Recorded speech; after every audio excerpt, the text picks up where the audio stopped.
The Republic of North Macedonia is a parliamentary democracy. A popularly elected president is head of state and commander-in-chief of the armed forces. The unicameral parliament exercises legislative authority. Presidential elections were last held in 2019 and won by President Stevo Pendarovsky.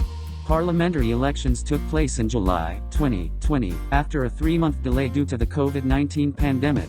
In its July 2020 preliminary statement on the parliamentary elections and October 2020 final report, the Organization for Security and Cooperation in Europe's Office for Democratic Institutions and Human Rights observed the elections were generally administered effectively amid adjustments in response to the COVID-19 pandemic, but legal stability was undermined by substantial revisions to the electoral code and subsequent ad hoc regulations enacted during the state of emergency.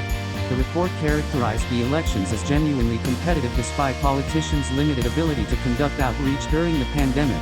Election day went smoothly. The National Police maintain internal security, including migration and border enforcement, and report to the Ministry of Interior. Civilian authorities maintained effective control over the security forces. There were reports that members of the security forces committed abuses.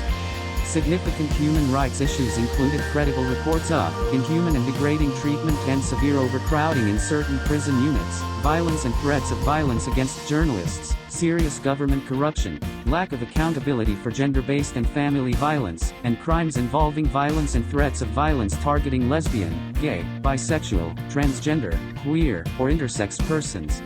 The government took steps to identify, investigate, prosecute, and punish officials who committed abuses or engaged in corruption.